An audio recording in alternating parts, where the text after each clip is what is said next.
앞반도 생략을 하는 게 개념만 잠깐 설명을 했는데 우리가 보통 제어 시스템이 이런 식으로 구성이 되어 있을 때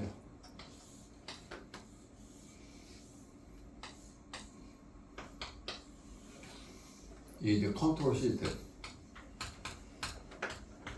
지역이 포함된 거야.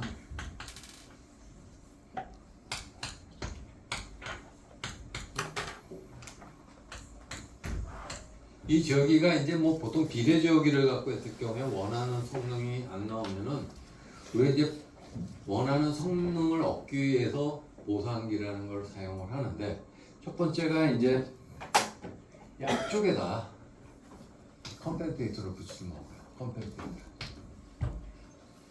이게 이제 우리가 9장에서 강의했던 내용인데 이름은 어떻게 되냐면은 요 컨트롤 시스템의 전달 함수가 GS고 요 컨트롤러의 전달 함수가 G-S라면 전체 오픈 루프 전달 함수 어떻게 되니?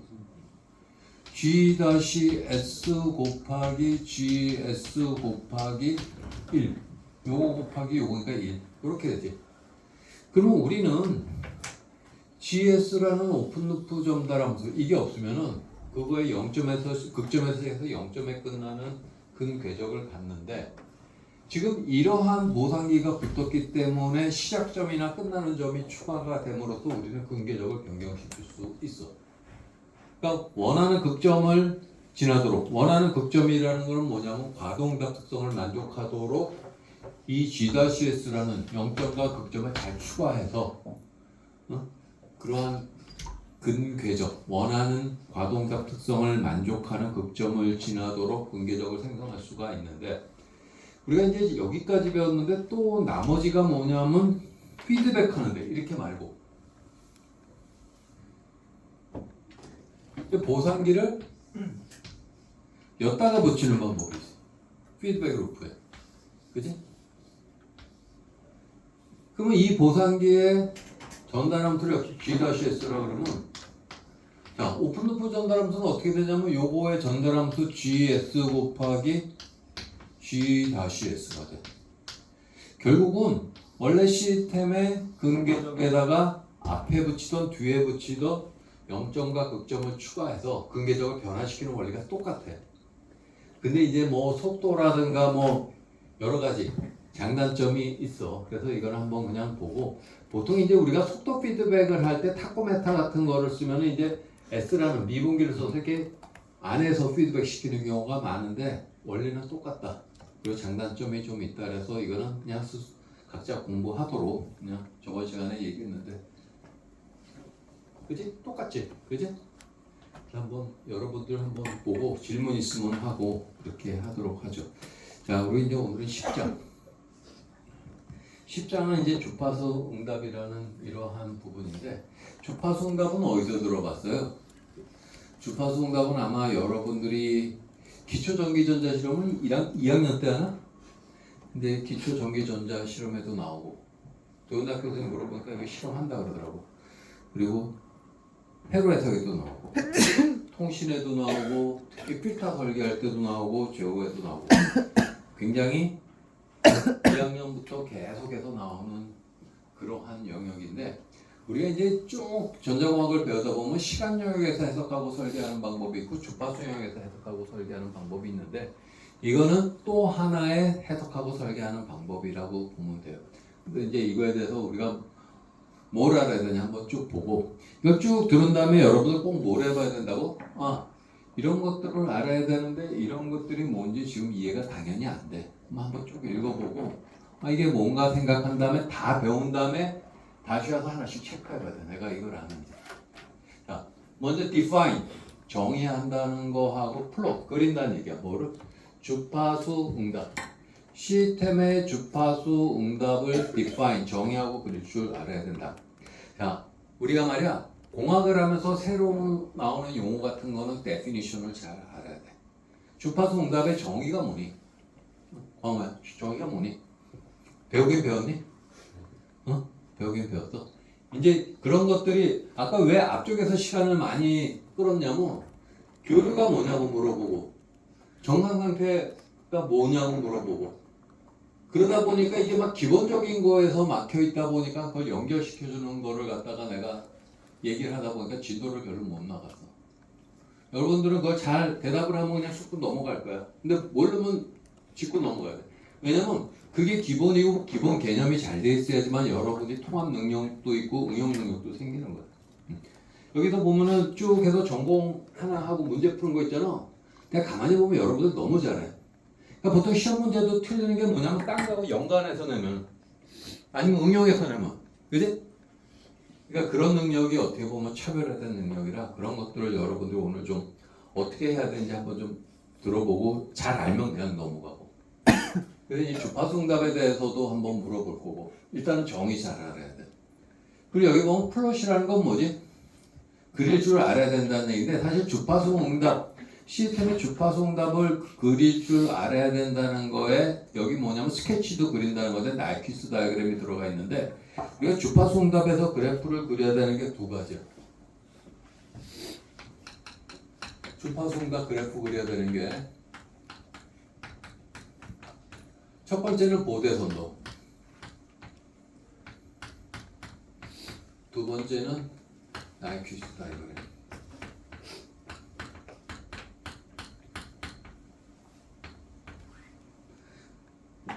그래서 여러분들이 이 챕터가 끝나면은 나이키스 다이어그램을 그리거나 보대선도를 그릴 수 있어야 된다.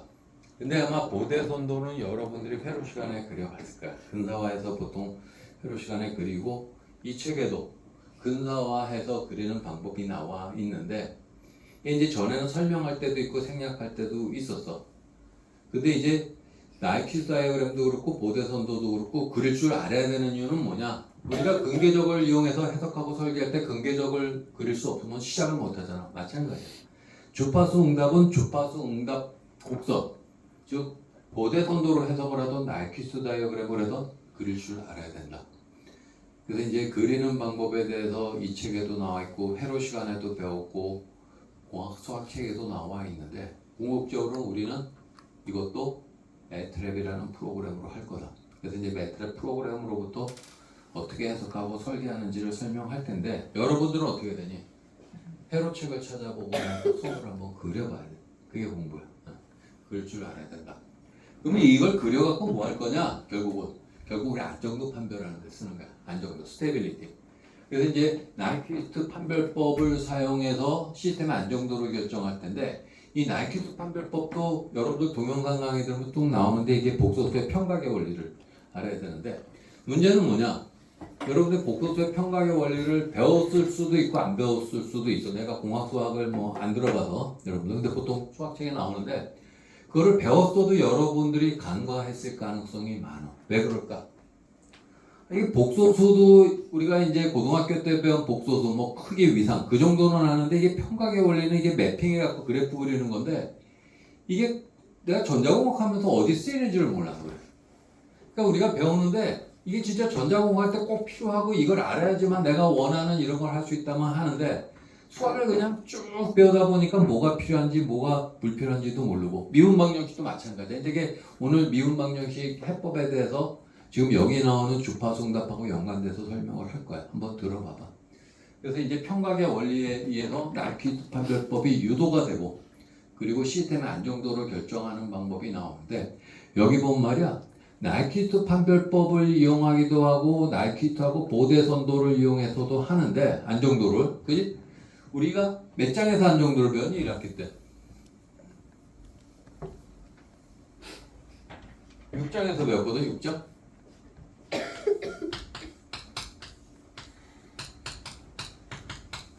근데 지금 10장에 또 스테빌리티가 또 나와.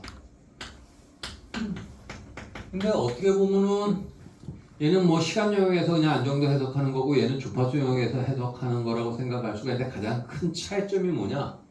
안정도가 얘는 absolute stability야.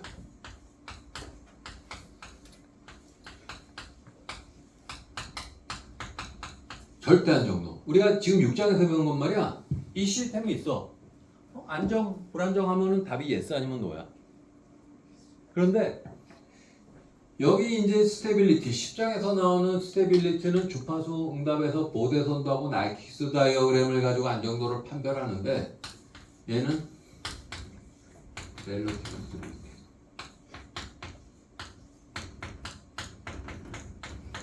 그러니까 렐러티브 스테빌리티라는 거는 얼마나 안정한지, how stable. 그래서 여기 나오는 개념이 뭐냐면 저기 나오는 게인 마진, 페이즈 마진 이런 개념들이. 마진이라는 건 여유라는 뜻인데 나중에 보면 이 마진이 뭐냐면 안정도에 얼마나 여유가 있냐를 나타내는 지표라고 보면 돼. 그럼 우리가 안정도가 어떤 게 기본일까? 얘가 기본이야. 그리고 얘가 한 단계 더 들어간 건데 얘는 안정하냐 불안정하냐 할 때 안정해. 그러면 거기서 끝나는 게 0이고 얘가 안정한데 얼마나 안정해? 그게 한 단계 더 들어간 게 10번인데 주파수 응답에서는 보통 여러분들이 전에 얘기한 공무원 볼 때 여러분들이 볼 수 있는 공무원이 몇 급이니? 9급, 7급, 5급이 있거든?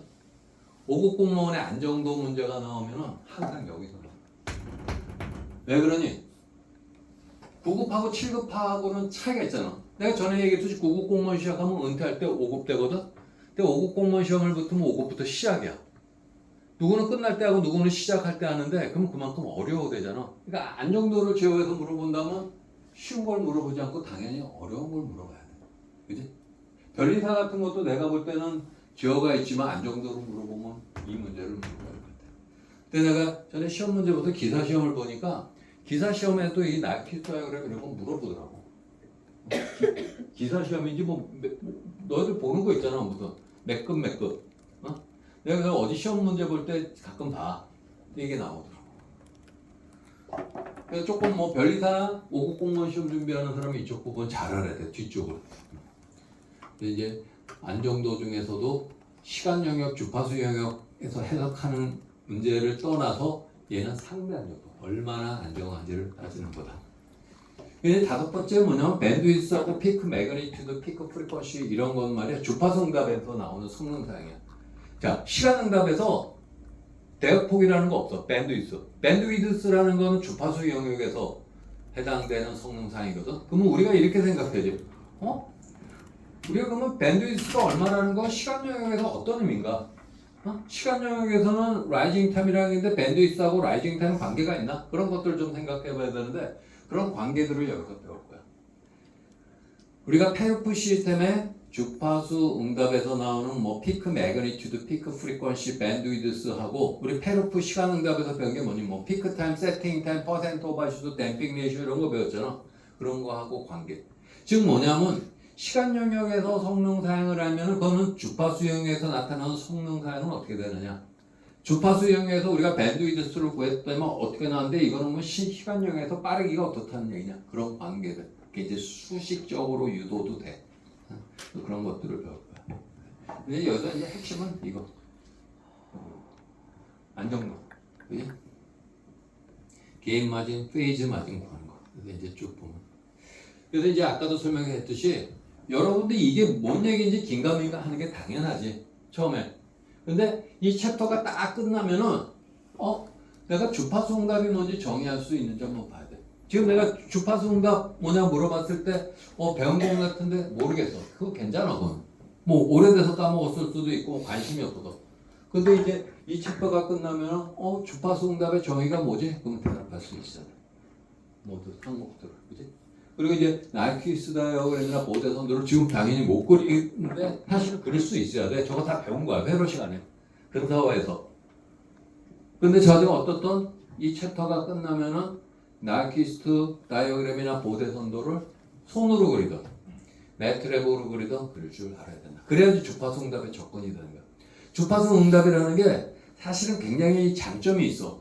근데 일단은 장점이 많으면 많이 사용되는데 왜 어려우냐? 근궤적처럼 그리기가 나이키스 다이어그램 같은 그리기가 까다롭거든. 근데 그런 단점이 왜 장점으로 됐느냐? 매트랍이라는 툴에 의해서 이런 그래프 그리는 게 굉장히 쉬워졌어. 그래서 오히려 옛날에 비해서 고전 제어이니까 옛날에 나온 건데 현대로 오면서 더 많이 사용되는 이론 중에 하나가 주파수 응답이야. 한번 봐봐. 주파수 응답이 뭔지. 그다음 이제 주파수 응답을 배우기 위해서 여러 가지 개념들이 있는데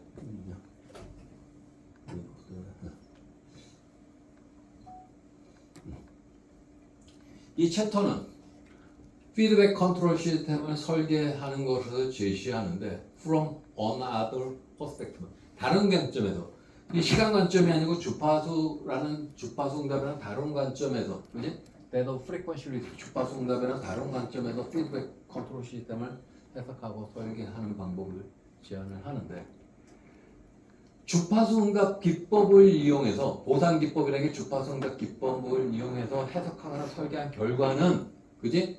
우리가 8장 9장에서 루트로커스 기법을 이용한 또 해석하고 설계했잖아. 그 결과하고 어떻다는 얘기니? are not new or different. are not new는 새로운 게 아니라는 얘기지 결과가. 그리고 다음엔 무슨 뜻이니 이거? 어? 다르다는 얘기지. 어? 근데 가만히 생각을 해봐봐. 우리가 말이야 어떤 시스템을 해석해. 어떤 시스템이 있어. 시스템의 안정도를 해석하는데 상대 안정도를 해석했다는 거는 당연히 절대 안정도도 해석할 수가 있어. 상대 안정도로 해서 안정도에 여유가 있다는 거는 절대 안정도에서는 안정하다는 거야. 그지? 이 시스템의 안정도를 해석하는데 스테이블한가를 해석하는데 이제 해석하는 방법이 두 가지가 있어. 기존의 룸에서 루트로컷을 이용해서 해석하고 또 하나는 그래서 프리퀀시 리스판스를 이용해서 해석을 했어. 근데 얘는 해석했다면 스테이블해. 얘는 해석했다면 언스테이블해. 같은 시스템이잖아. 그럼 해석 방법에 따라서 시스템이 우리가 엘리베이터를 여기 있는 걸 해석하는데 근계적을 이용해서 이 엘리베이터를 해석했다면 안정한데 주파수 응답법을 이용해서 해석하면 불안정해. 이해가 되니? 이해가 돼? 같은 시스템인데? 그지? 얘는 말이야 번역판이 잘못됐어. 이건 낫이 여기도 걸려. are not new or different. 그러니까 우리가 여기서 배우는 주파수 응답법에 의해서 해석한 결과 혹은 설계한 결과하고 근궤적을 이용해서 설계한 혹은 해석한 결과는 새로운 게 아니고 다르지 않다는 얘기야. 결과 같아야 돼 이거. 당연히 같아야지. 근궤적을 이용해서 어떤 시스템을 해석했을 때 안정하다면 주파수 응답을 이용해서 해석해도 안정해야 되는 같은 시스템. 그지? 번역판은 이게 다르다고 되어 있는데 잘못됐어. 그지? 자, 그래서 주파수 응답은 어떤 장점이 있느냐? 여기 세 가지 있는데 사실은 첫 번째가 가장 중요해. 첫 번째가 뭐지? 전달 함수를 모델링할 때 피지컬 데이터로부터 모델링할 때 뭔 얘기 있니 저거? 전달 함수를 모델링하는데 피지컬 데이터로부터 해석한다. 우리가 이게 속뜻이 뭘까? 전달 함수 우리 어떻게 구했니? 라플라스 트랜스폼 이용해서 구했지, 그지? 이런 거지. RLC 회로가 있으면은, 그지? 입력 주고 출력 줬을 때 이거 RLC 회로에 대해서 모델링 하면은 캐피 때 걸리는 전압을 출력이라 그러면 이렇게 나왔어.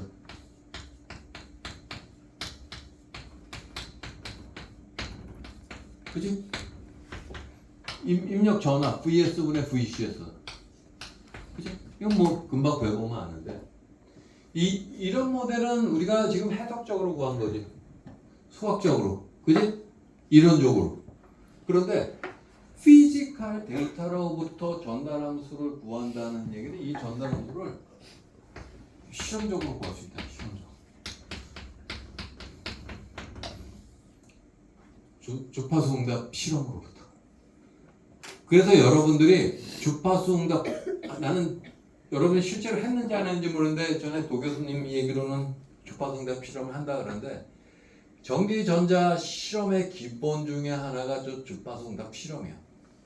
그럼 주파수 응답을 실험을 하면은 그지? 실험적으로 한다는 거는 얘는 어떤 계측기가 필요하다는 얘기지. 그지? 그래서 아마 잘 모르겠는데 나는 이런 계측기를 사용하지 않고 입력 주고 출력을 측정해서 하는 방법을 사용했는데 그건 좀 이따 정의를 한 다음에 어떻게 주파수 응답을 측정하는지 보는데 요즘은 이런 계측기가 있어. 계측기.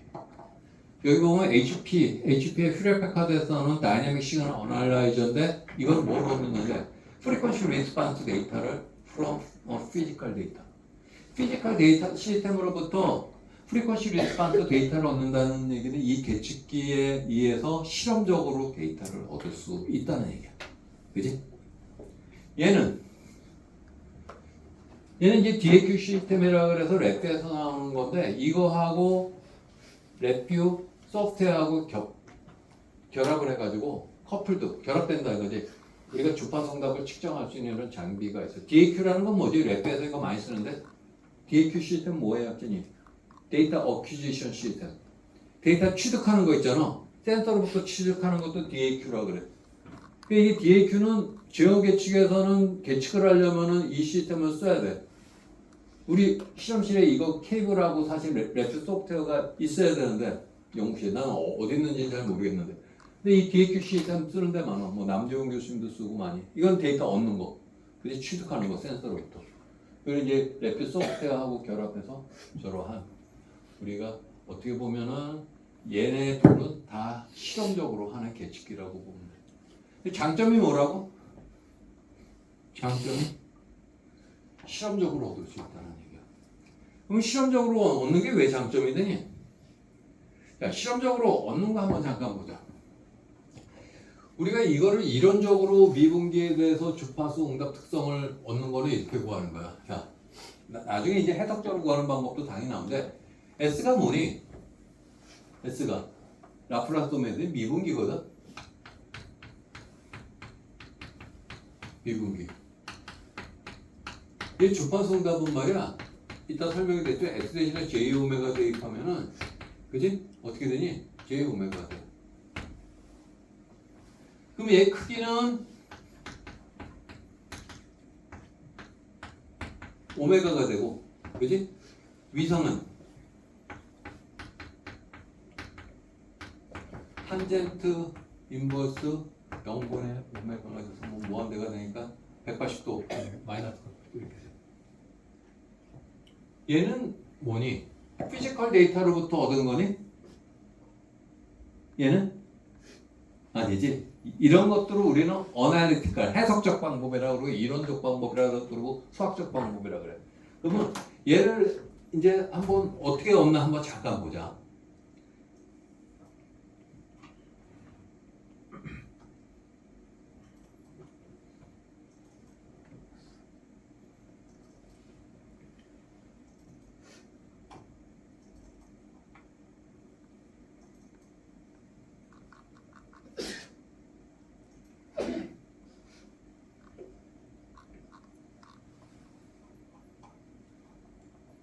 이런 아까 저런 계측기도 있지만 우리 실험실에 이런 계측기가 있어. 아날로그 네트워크 어널라이저라는 게 있는데 이게 이제 어떤 회로에 대해서 입력 주고 출력해 갖고서 이제 측정하는 방법이 어떻게 측정하는지는 나중에 얘기를 하고 이거를 갖다가 우리가 뭘 했냐면은 여기 아마 회로 시간에 그죠? 오펜프 갖고 미분기 만드는 거 한번 배워봤어? 그 꾸며봤어?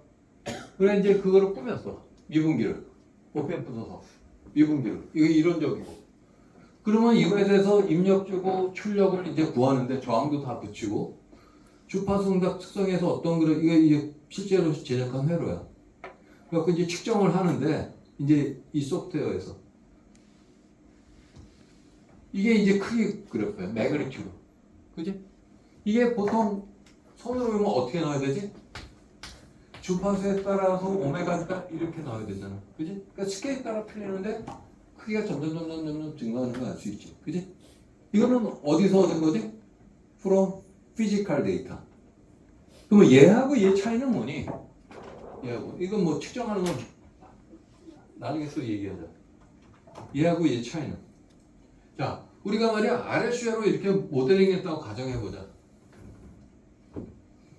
그러면 우리가 실제로 RSU를 모델링할 때 R 값이 되고 뭐 L 값이 얼마, C 값이 얼마 넣었어. 그러면 이게 전화함수 수식에 의해서 주파수 응답이 됐던 뭐라도 뭐 3S 플러스 5분의 뭐 5가 나왔다고 가정을 해보자. 이게 정확한 값이니 이게? 실험치하고 얘하고 똑같이 나올까? 그렇지 않지. 왜 그러지? R은 우리가 100ohm이라는 저항을 값을 읽어서 썼는데 저항은 뒤에 오차가 있잖아. 그러니까 얘는 그래서 100ohm이지만 101ohm이 될 수 있고 99ohm이 될 수 있고 뭐 오차가 플러스 마이너스 5%일 수도 있고 2%일 수도 있어. 온도에 따라 저항은 변하냐 안 변하냐? 변해. 그러니까 얘는 사실은 어떻게 보면은 오차가 존재하지. 근데 예를 들어서 이거를 이런 식으로 하지 않고 실험에서 입력주고 출력주에서 이 실험식으로부터 만약에 얘를 얻었다 그러면 얘는 온도에 따른 저항값의 변화가 반영됐을까? 안 반영됐을까? 반영이 되지. 실제로 온도에 따라서 변한 저항값에 의해서 결과가 나올 거 아니야. 그지? 그러면 실제 이렇게 하는 거하고 이론적인 거하고 오차가 나잖아? 이거를 뭐라 그러냐면 모델링에서 공식 모델링 오차, 공식.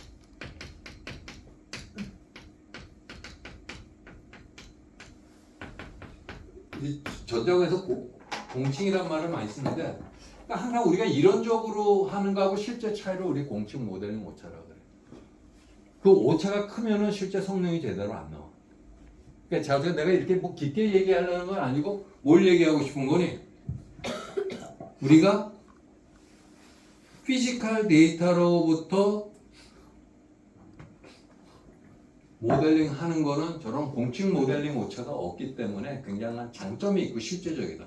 이게 굉장히 장점이야. 주파수 응답. 그래서 이제 주파수 응답 필터 같은 거 설계할 때, 그지? 계측기 필터 설계할 때 여러분들 당연히 뭐 RLC 회로가 됐던 뭐 능동 소자가 됐던 수시로 쭉 값 집어넣으면 다 나오거든. 근데 실제로 측정한 게 정확한 값이야. 그지?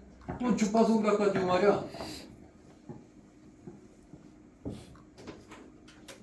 실제로 측정했더만 주파수가 커짐에 따라서 이러한 필터, 이거 무슨 필터인지, 로페스 필터인지 안단 말이야.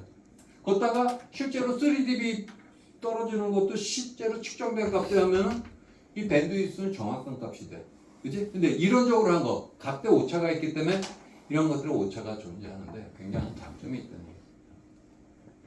왠지 두 번째는 리드 컴펜세이터 주파수 응답 설계하는 거 하는데 우리 여기서 이제 안 다루는데 시간이 없어서. 그지? 결국은 컴펜세이터라는 게 정상 상태 오차나 과도응답 특성을 향상시키기 위해서 사용되는 건데 리드 컴펜세이터가 됐던 레그 컴펜세이터가 됐던 이거 어디서 나오는 특성이니? 리드라는 얘기. 이 주파수 응답 특성에서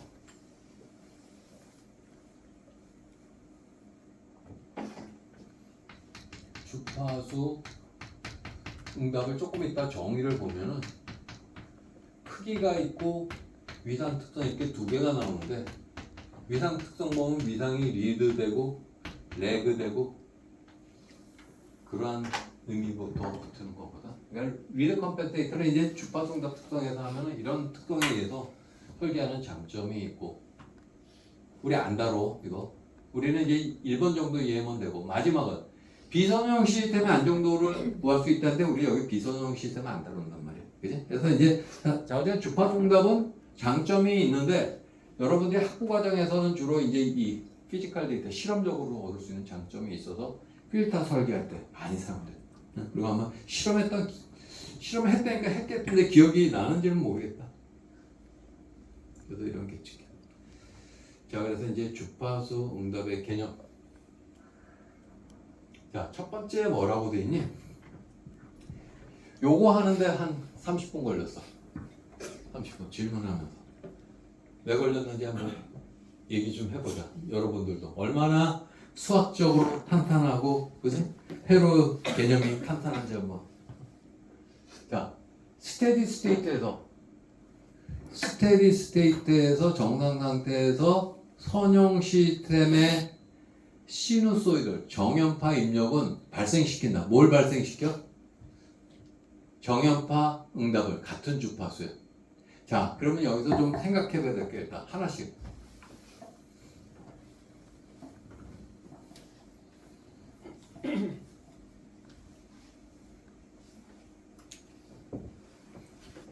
스테디 스테이트.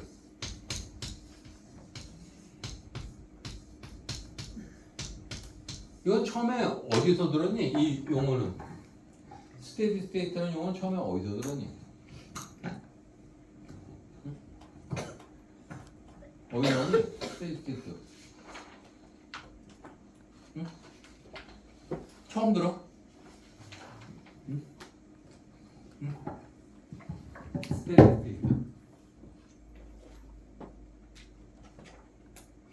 정상 상태라는 거네. 수학책 보면 나와, 수학책. 그럼 물리책 봐도 나와. 회로책 봐도 나와. 그러니까 여러분 수학 물리는 몇 학년 때 배우니? 1학년 때 배우고 회로는 2학년 때 배우잖아. 그러니까 세 번을 배우고 이제 제호에 오는 거야. 그지? 그럼 이제 스테디 스테이트가 뭔지 알아야지. 뭐니? 응? 한번 좀 물어보자. 아, 나는 설마 해서 아까 물어봤는데 설마 해서 여기도 설마? 응? 민성이 어디냐? 김민성이. 스테디 스테이트가 뭐냐? 그 과동다 특성 입력을 주면 응. 출력이 입력과 비슷하게 나오는 그 상태. 입력을 주면 출력이 입력하고 비슷하게 나오는 게 스테디 스테이트라. 과동값을 제외하고. 과동답을 제외하고. 또.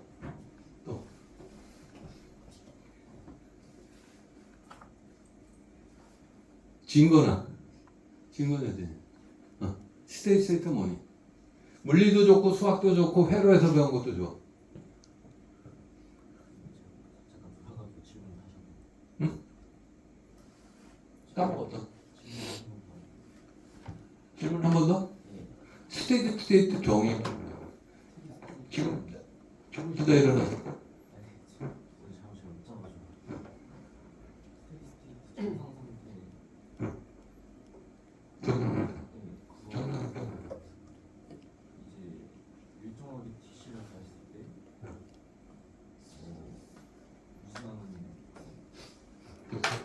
들려? 저기 다 들리게. 다 들리게 얘기하라고. 앞에. 아니, 정답이 아니면 어때? 응? 마지막으로 하은아, 스테디 스테이트 뭐니? 응? 응?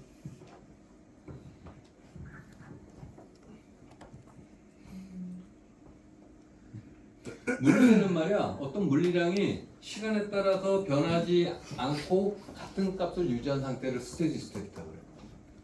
그런데 수학적으로는 미분 방정식 해하고 스테디 스테이트하고 연결할 수 있겠니? 정상 상태하고 어떻게 연결되니? 미분 방정식 해는 스테디 스테이트가 뭐니? 어떻게 설명하려? 그러니까 내가 여기 대학원 시험을 봤어 이제. 근데 내가 이제 면접을 봐갖고도 전공 면접을 보는데 우리가 이제 정상상태 이런 문제가 있는데 정상상태는 물리적으로 시간이 감에 따라서 이제 변하지 않고 상태를 유지하는 건데 그러면 여러분들이 수학에서 어떤 시스템을 모델링할 때 미분 방정식을 모델링할 때 그 해하고 스테디 스테이트 관계를 한번 설명해 보라고 질문을 한 적이 있어.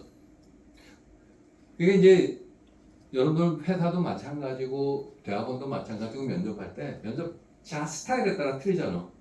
근데 사실은 내가 제어를 말이야 이렇게 물어보잖아.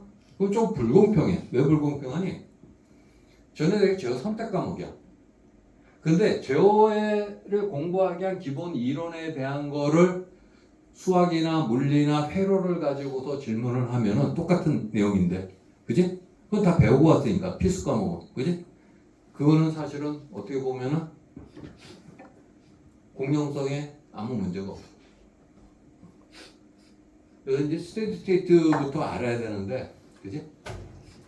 자, 한번 좀 보자. 자, 정상 상태가 뭔지. 그래서 이제 책에 왜 이런 문제가 나오고 이런 것들을 왜 다루는지. 자, 우리가 2차 선형 상미분 방정식이라는 걸 가지고 한번 출발을 해보자. 2차 선형 상미분 방정식이 있다 그럴 때, 이게 이제 RSU 회로 같은 거.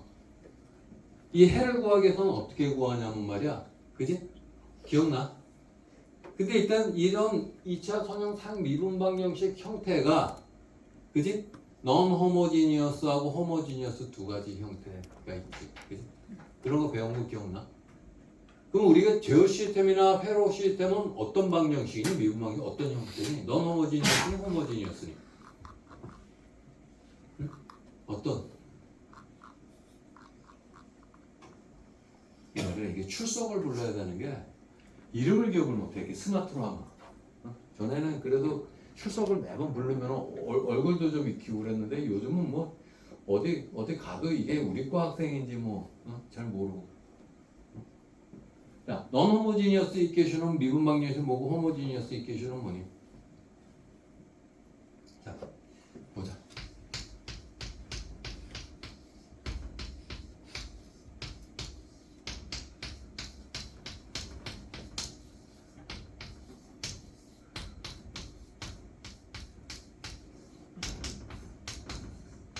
이거 세컨드 오더 디퍼런셜 이퀘이션이야. 그지? 세컨드 오더 디퍼런셜 이퀘이션. 그지? 근데 실제로는 또 뭐 시간 도메인 될 수 있지만 자, 여기서 fx가 제로가 되면 이거는 무슨 디퍼런셜 이퀘이션이라고 하냐? 호모지니어스. 그지?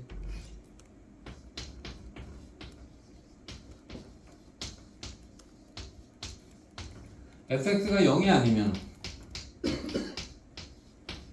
non homogeneous, inhomogeneous라고 돼. 그지?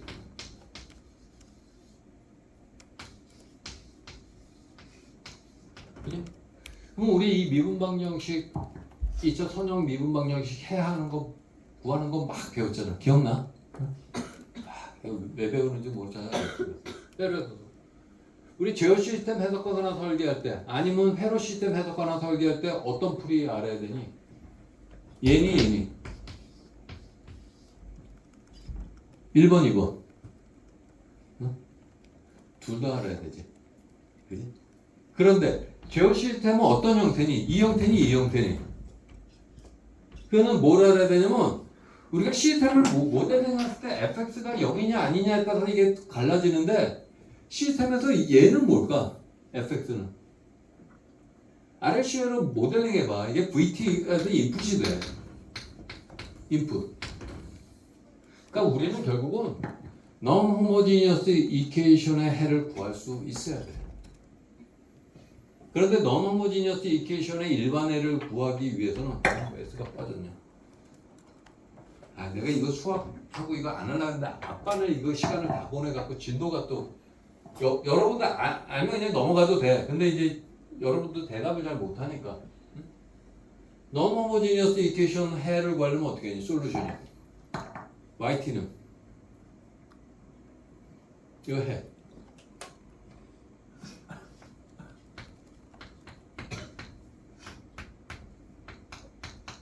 이렇게 군다고. 그러니까 우리가 입력이 있는 non-homogeneous 일반해를 구하려면 이래야지만 출력을 구할 수가 있어. 그리고 우리는 non-homogeneous equation의 particular solution. 이거 구체적으로 여러분 해봐야 돼. 혹은 particular integral이라고 해. 특수조건. 이거는 homogeneous equation의 뭐라 하니? complementary solution. 보충해.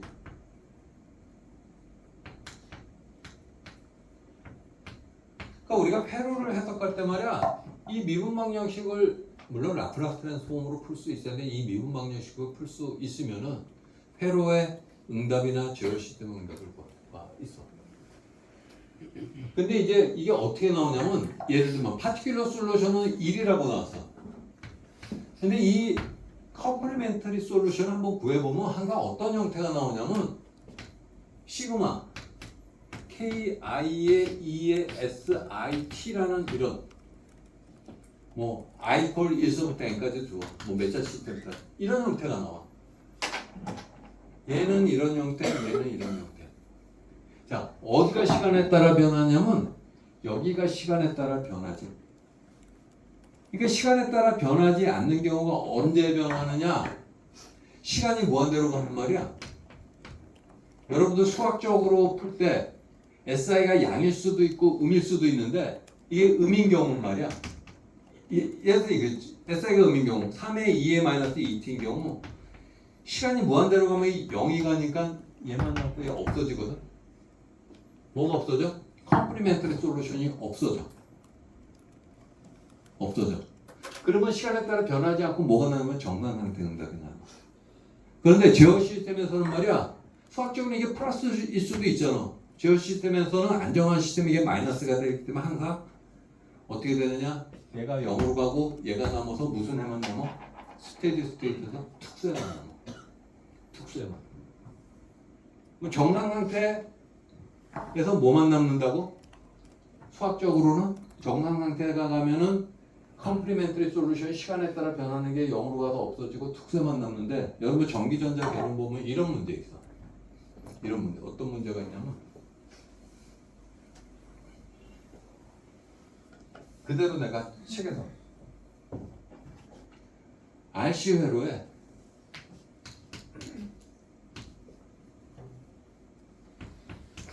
RC 회로 R하고 C. 근데 R은 값이 어떻게 되면 그냥 그 책에 있는 그대로 10메가옴. 10메가옴. C는 1 마이크로페로. 그리고 가해지는 입력 전압 VT는 사인 오메가 T. VT는 사인 오메가 T일 때 여기 플러스 마이너스 VCT일 때 문제가 어떻게 되냐? 그 이시면 캐피시터 양단 전압, 캐피시터 양난 전압.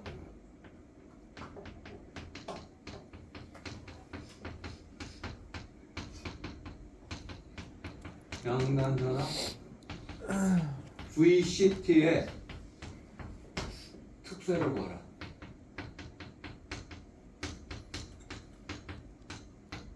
이런 문제 있어. 전기전자계를 그대로 내가 가져온 거야. 그 어떤 의미니? 캐피시터 양단전압 VCT의 특수를 구하라. 조금 저거를 회로에서 조금 더 전자적인 표현을 쓰면은 이건 특수라는 건 수학적 해야. 그치? 파티큘러 솔루션 구하라는 건데 무슨 얘기일까? 이거 다 계산. 스테디 스테이트에서 전압 VCT 구하라는 거야. 이게 연관이 돼야 돼, 수학하고. 근데 이 문제가 왜 나왔을까? 이 문제가 그냥 수학하고 스테디 스테이트를 연관시키는 문제일 수도 있는데 이게 한 단계 더 나가면 여러분 뭘 이해를 해야 되냐면 자, 이 답이 말이야 이렇게 나온다.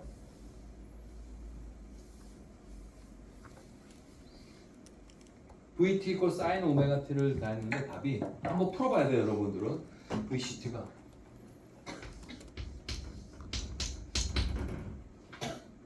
이렇게 나가면 진도 하나도 못 나가는데 진도 못 나가는 건 동영상 다 올려줄 테니까 걱정하지 마. 또 뭐 진도 나가서 알면 뭐하냐? 이런 거 배운 것도 모르는데 그지? 배운 것도 연관이 안 되고 통합적 사고가 안 되는데 뭐 새로운 거 자꾸 배우면 뭐야? 여러분들이 그게 이제 보면 개개인의 능력이 우수하다는 얘기는 뭐냐면 배운 거 잘해 문제도 풀고. 근데 거기서 한 단계 업그레이드 하려면 뭐 해야 된다고? 창의성도 있어야 되지만 통합 능력, 사고가 연관이 돼야 돼. 이 답이 어떻게 나면 1 플러스 100 오메가 제곱분의 1 사인 오메가 t 마이너스 그냥 탄젠트 인버스 10오메가 탄젠트 인버스 10오메가 10오메가 이게 대괄호 해야 된다. 이거 풀어보면 돼. 이렇게 나와. 특수해. 이게 뭐지? 정상상태 값이야. 특수해 구하라는 건 왜냐면 시간이 무한대로 가면서 그지? 컴플리멘터리 솔루션이 지수함수니까 시간에 따라 변하는 게 0으로 가고 불변하는 상수만 남아. 그지? 이런 식으로. 그지?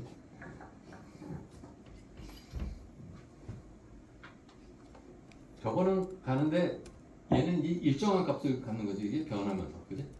근데 이제 이 문제의 의도는 말이야. 들어가 보면은 어떤 의도가 있냐면은 이걸 왜 내가 가져왔냐면 이거를 이해하라는 얘기야.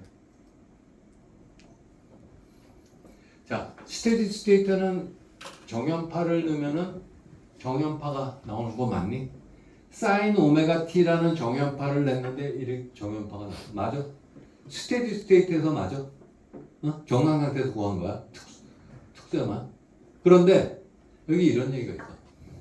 앰플리튜드하고 페이즈 앵글이 입력하고 다르다. 맞니? 맞아. 앰플리튜드 여기 얼마? 1. 여기 얼마? 달라? 달라. 자, 페이즈 얼마? 여기 페이즈 얼마? 빵. 그지? 오메가 t 마이너스 빵. 여기 페이즈 얼마? 빵. 그지? 그러니까 여러분들이 수학에서 미분방정식 푸는 거로부터 스테디 스테이트에서는 이런 정연파가 나오는 거를 회로해서 하는 거 이해해야 되고, 아, 같은 정연파가 스테디 스테이트에서 나오는데 크기하고 위상만 다르다. 뭐는 같니? 뭐는 같니? 뭐는 같니? 각주파수랑 같다. 그러면 이제 그 다음 문제로 페이저라는 수학을 왜 쓸 수 있는지를 이제 우리가 한번 생각해 봐야 돼. 페이저. 자, 조금 쉬자. 머리 아프지? 수학 나오니까. 조금 쉬었다. 질문 있으면 하고.